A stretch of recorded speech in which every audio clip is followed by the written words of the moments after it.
a le bonheur que le monde peut t'offrir, mais qui est éphémère. Il y a le bonheur qu'une femme peut te donner. Que ton cœur soit touché maintenant. Que ton cœur soit touché maintenant par la présence du Seigneur.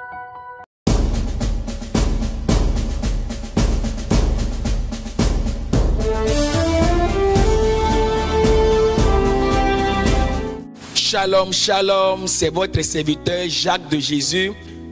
Nous sommes dans l'émission La Maison de Prière et nous allons continuer aujourd'hui avec le grand thème que nous avons commencé la semaine dernière. Et ce grand thème, c'est quoi? C'est la crainte de Dieu. Et la semaine dernière, nous avons parlé des 3 dangers que courent ceux qui ne craignent pas Dieu. Et aujourd'hui, nous allons continuer avec les avantages qu'ont ceux qui craignent Dieu. Donc les bénéfices de la crainte de Dieu.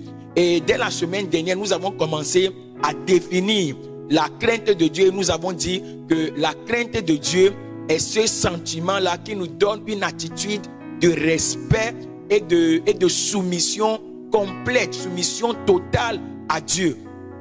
Donc, ceci étant dit, nous allons continuer. Donc, le premier bénéfice que nous allons citer ici, c'est la protection de Dieu. Ceux qui craignent Dieu ont la protection de Dieu. La Bible dit dans le livre de Psaume 34, verset 8, que l'ange de l'Éternel campe autour de ceux qui le craignent et il les arrache du danger. Donc, la parole de Dieu nous fait comprendre clairement que ceux qui craignent Dieu, ceux qui ont la crainte de Dieu, ceux qui sont soumis à la volonté de Dieu, ceux qui font la volonté du Seigneur ont la protection de Dieu. Et la semaine dernière, nous avons parlé de l'histoire d'Abraham et de Sarah qui se sont retrouvés dans le pays de Guérar. Abraham avait peur de dire la vérité, d'exposer la totalité de sa vie, tout simplement parce qu'il savait que la crainte de Dieu n'était pas dans le pays. Donc c'est comme ça que Abimelech avait pris la femme d'Abraham qui est Sarah, et comme Abraham était un intime de Dieu, comme Abraham craignait Dieu, avait la crainte de Dieu en lui, qu'est-ce que la parole de Dieu nous a dit? La parole de Dieu nous a dit que Dieu même s'est apparu à Abimelech la nuit et lui a dit qu'il va le tuer parce qu'il a pris la femme de son serviteur, la femme d'Abraham, la femme de la personne qui le craint. Alléluia. Donc le Seigneur protège ceux qui le craignent. Nous pouvons également parler du peuple d'Israël. Du peuple d'Israël. À chaque fois quand le peuple d'Israël, qui est le peuple de Dieu, est soumis à Dieu et a la crainte de Dieu au milieu de lui, qu'est-ce que la Bible nous fait savoir? Que Dieu les protège toujours du malheur. À chaque fois quand ils partent au combat, à chaque fois quand ils font la guerre à un autre peuple, ils sont toujours victorieux. Dieu les protège toujours. Pourquoi? Parce qu'ils ont la crainte de Dieu. Mais quand ils perdent la crainte de Dieu, quand ils s'éloignent de Dieu, quand ils adorent d'autres dieux, quand ils font des choses abominables, Dieu les abandonne, Dieu les laisse. Et les autres peuples peuvent les battre, les autres peuples peuvent les tuer, les autres peuples peuvent les déloger, peuvent leur arracher ce qui leur appartenait. Alléluia. Et nous pouvons voir également avec les serviteurs de Dieu dans la parole de Dieu, les prophètes de Dieu, comme les apôtres également, les serviteurs de Dieu dans le Nouveau Testament. Nous pouvons voir également cela dans la vie de notre Seigneur Jésus-Christ, que lui-même, étant Dieu, s'est fait petit, s'est dépouillé de cette gloire et s'est fait serviteur.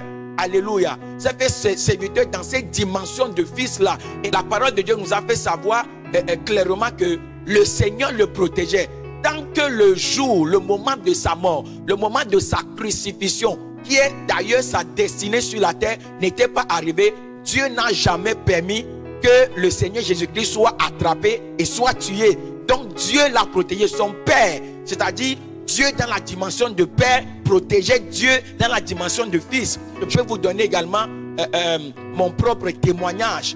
Je me rappelle quand je me préparais à faire le voyage, à venir ici, à s'installer ici en France, à rejoindre ma femme, le Seigneur m'avait averti de certains plans de l'ennemi. Et le Seigneur m'avait parlé dans un songe et il m'a demandé si je connaissais une personne qui venait de tel lieu. Et je lui ai dit que oui, que je connaissais. Et je lui ai dit que c'est telle personne. Et il m'a dit, fais attention à cette personne. Et si toi aussi tu es là et tu me suis, tu as la crainte de Dieu, certainement tu as un témoignage de Dieu dans ta vie. Dieu t'a secouru et Dieu t'a protégé. Et ceux qui ne l'ont pas encore reçu, ceux qui n'ont pas encore cette crainte-là, je ne sais pas ce que je peux vous dire si ce n'est pas de venir à Dieu, d'accepter le Seigneur Jésus-Christ qui va vous donner l'esprit de crainte de Dieu. Donc, le deuxième bénéfice que nous allons voir, c'est que ceux qui craignent Dieu ont la sagesse de Dieu. Alléluia. Ceux qui craignent Dieu entrent dans une nouvelle dimension de sagesse qui est la sagesse de Dieu. Je ne parle pas là, bien sûr, de la sagesse humaine. Je ne parle pas de la sagesse diabolique, mais je parle de la sagesse qui vient du Créateur du ciel et de la terre. De la sagesse qui a créé le ciel et la terre. Alléluia. La Bible dit dans le livre de Psaume 111, verset 10 que la crainte de l'Éternel est le commencement de la sagesse. Tous ceux qui l'observent ont une raison saine. Sa gloire subsiste à jamais. Quand tu commences à craindre Dieu, quand tu commences à avoir ce respect, à être soumis à Dieu, la sagesse de Dieu va commencer à s'installer, à se manifester dans ta vie. Je me rappelle au début de ma foi, il y a beaucoup de choses que je ne pouvais pas comprendre.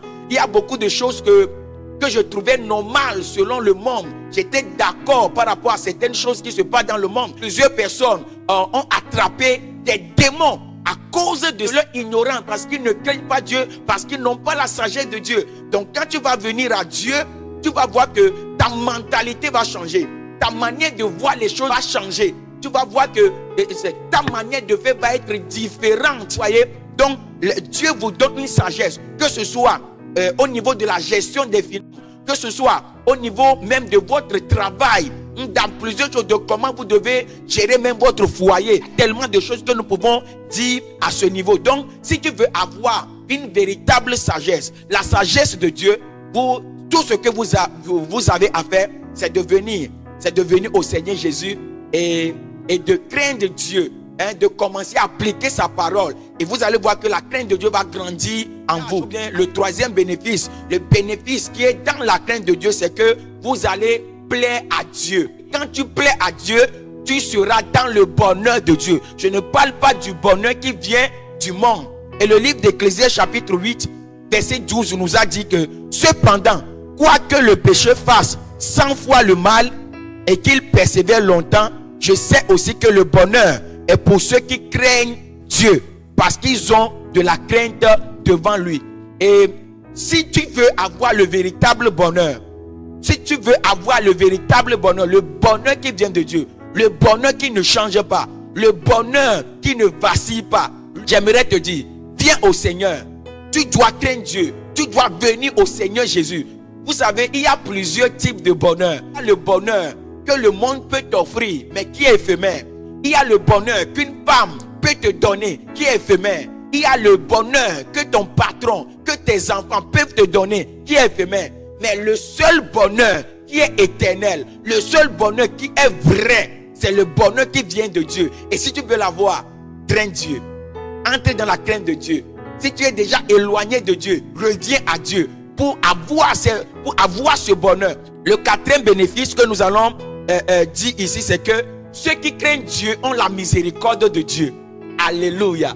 Ceux qui craignent Dieu ont la miséricorde de Dieu. Et la miséricorde, c'est la bonté par laquelle Dieu pardonne les hommes. Vous savez, il y a quelqu'un dans la Bible que vous connaissez, qu'on appelle David. C'est un homme que Dieu a dit de lui qu'il est selon son cœur. Pas parce que David est parfait, est un homme parfait, non. Pas parce que David n'a jamais péché, non. David a commis de grands péchés, de grandes erreurs. Mais il a été considéré, Dieu a dit de lui qu'il est un homme selon son cœur, tout simplement parce que David était un homme qui craint Dieu.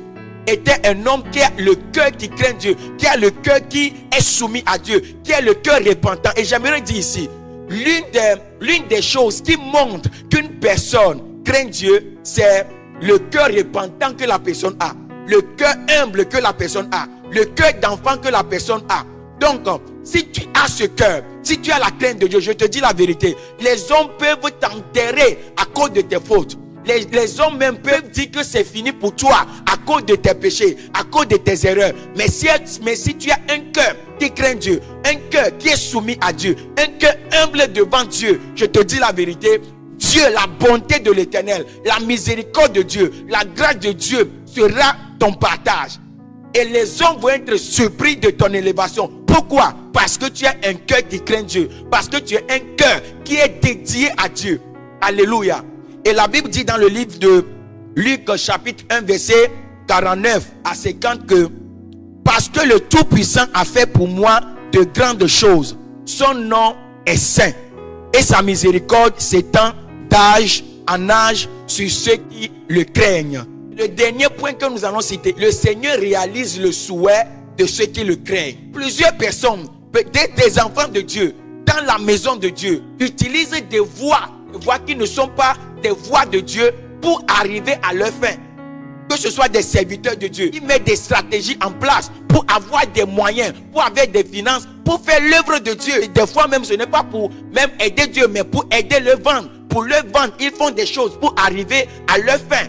J'aimerais vous dire que cela n'ira nulle part. Pourquoi? Parce que ce n'est pas de Dieu. Parce que ce n'est pas Dieu qui est derrière cela. Si tu veux aller loin, si tu veux aller et être stable dans ta vie, si tu veux vraiment construire quelque chose de stable, de durable, voilà, de vrai, crains Dieu, demande à Dieu, attends Dieu dans la crainte, et tu vas voir que toutes ces choses-là vont s'accomplir dans le nom souverain de Jésus-Christ de Nazareth. Dans le nom de Jésus-Christ de Nazareth. Maintenant, nous allons prier. Nous allons faire 2 sujets de prière aujourd'hui. Et nous croyons que le Seigneur va entrer dans la vie de quelqu'un qui a ouvert son cœur pour ce message, qui a ouvert son cœur pour la crainte de Dieu, qui a ouvert son cœur pour entrer dans une autre dimension avec Dieu, pour changer sa relation avec le Seigneur. Et le premier sujet de prière, nous allons prier pour tous ceux-là qui ont un poids dans leur cœur à cause d'un péché, à cause d'une situation qui a fait qu'ils se sont éloignés du Seigneur. J'aimerais prier pour ces gens de personnes dans le nom puissant de Jésus. Je prie maintenant dans le nom de Jésus que ton cœur revienne à Dieu, que ton cœur soit touché maintenant, que ton cœur soit touché maintenant, que ton cœur soit touché maintenant par la présence du Seigneur, par la main du Seigneur, par le Saint-Esprit, dans le nom de Jésus-Christ de Nazareth.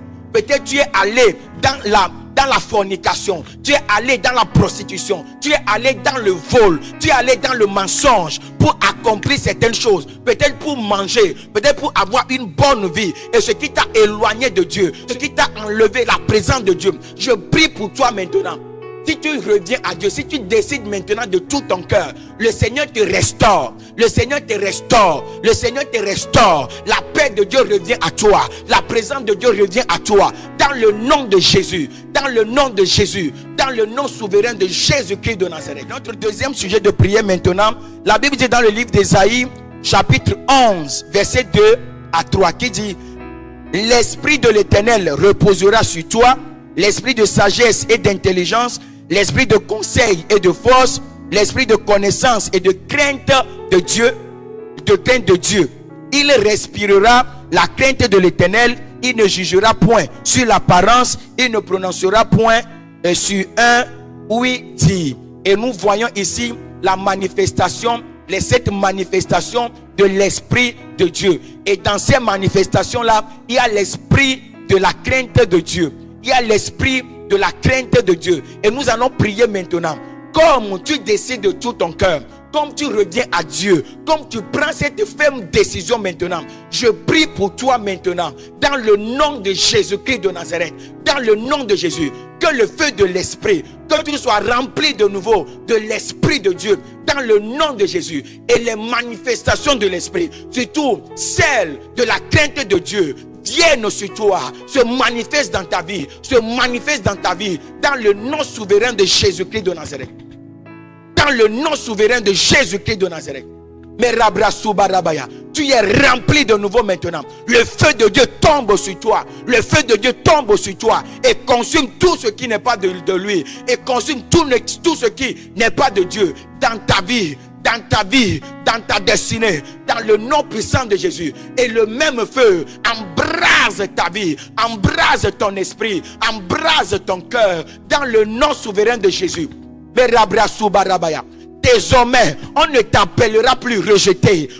Oh, désormais, on ne t'appellera plus enfant du monde, mais tu es revenu à Dieu. Tu es l'aimé de Dieu. On t'appellera l'aimé de Dieu. On t'appellera l'homme selon le cœur de Dieu. On t'appellera l'homme qui craint Dieu dans le nom souverain de Jésus. Dans le nom souverain de Jésus. Dans le nom souverain de Jésus-Christ de Nazareth, nous avons prié. Amen. Le Seigneur te bénisse, le Seigneur t'amène dans une autre dimension de sa crainte dans le nom de Jésus. Et à la semaine prochaine pour un nouveau numéro et par la grâce de Dieu, je vais partager avec vous cette révélation que le Seigneur m'a donnée par rapport à l'état des enfants de Dieu dans l'église universelle, dans l'église en général. Que le Seigneur vous bénisse. Shalom.